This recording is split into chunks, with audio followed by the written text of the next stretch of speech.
Bismillahirrahmanirrahim. Assalamu alaikum. Dear student of class 9th, I am your Urdu teacher Memuna.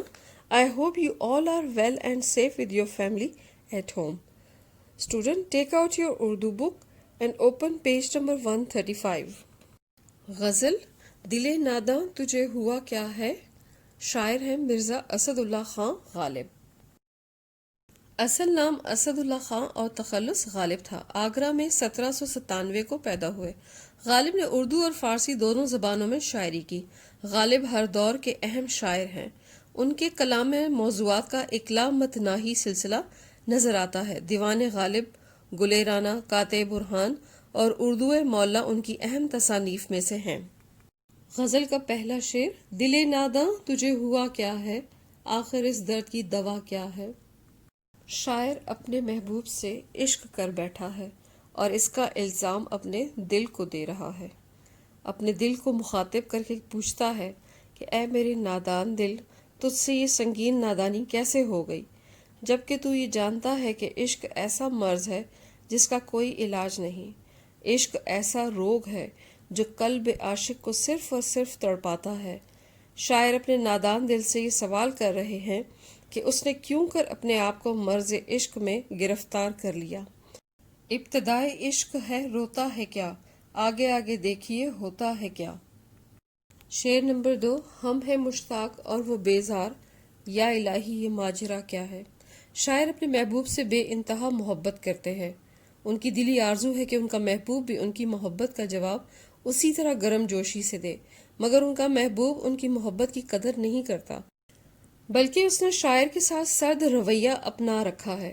شاعر کو اپنے محبوب کی اس سنگ دلی کی وجہ سمجھ نہیں آ رہی۔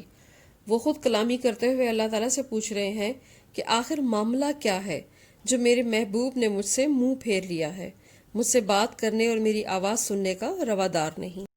اے دوست اس طرف بھی نگاہ کرم ذرا، ہم ہیں تمہاری چشم عنایت کے منتظر۔ شعر نمبر 3: میں بھی منہ میں زبان رکھتا ہوں، کاش پوچھو کہ مدعا کیا ہے۔ شاعر کا محبوب بڑا سنگ دل ہے، اسے اس بات کی کوئی پرواہ نہیں کہ اس کی محبت میں شاعر کی کیا حالت ہو گئی ہے۔ شاعر بڑی حسرت سے اپنے محبوب سے التجا کر رہا ہے کہ وہ خود اس کے دل کا حال پوچھے۔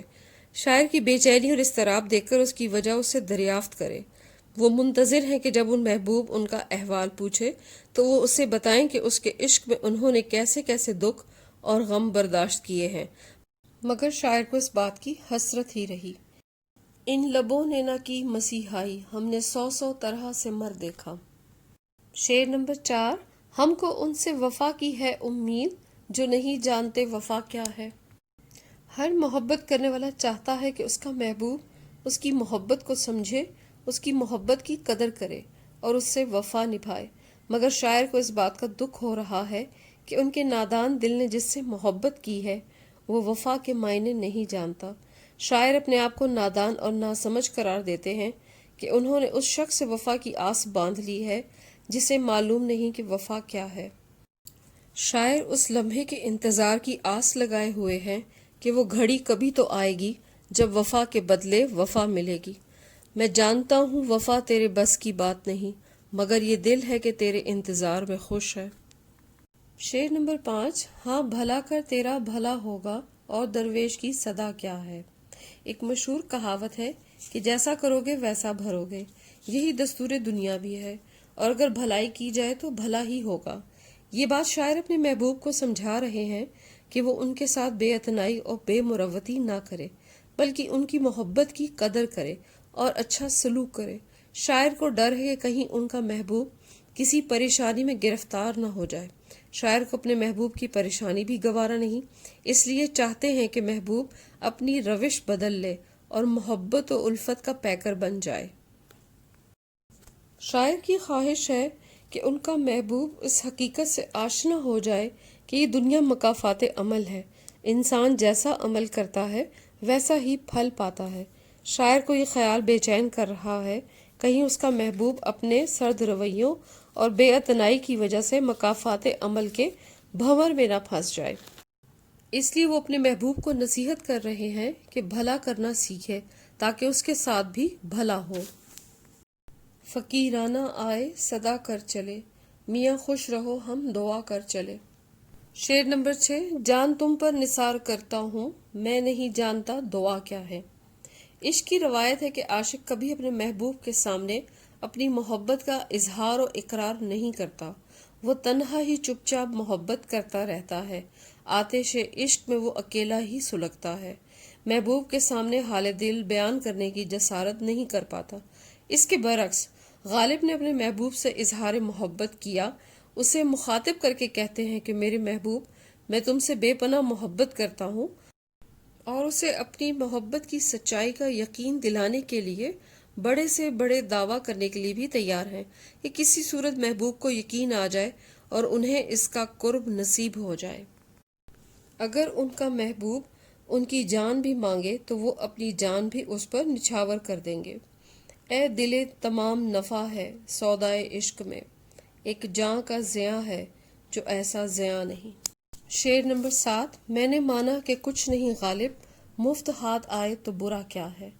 یہ اس غزل کا مقطع ہے جس میں شاعر اپنے آپ کو مخاطب کر کے کہتے ہیں کہ میں مانتا ہوں کہ غالب کی کوئی حیثیت نہیں، وہ بے وقت ہے اور بے دام ہے۔ شاعر اپنے محبوب سے کہتے ہیں کہ بے شک تیری نظر میں کچھ نہیں، مگر میرے محبوب میں تجھے کسی قدر و قیمت کے بغیر مل رہا ہوں، تو میری قدر کر۔ انسانی فطرت ہے کہ جو چیز مفت مل رہی ہے اسے بغیر سوچے سمجھے لے لیتا ہے۔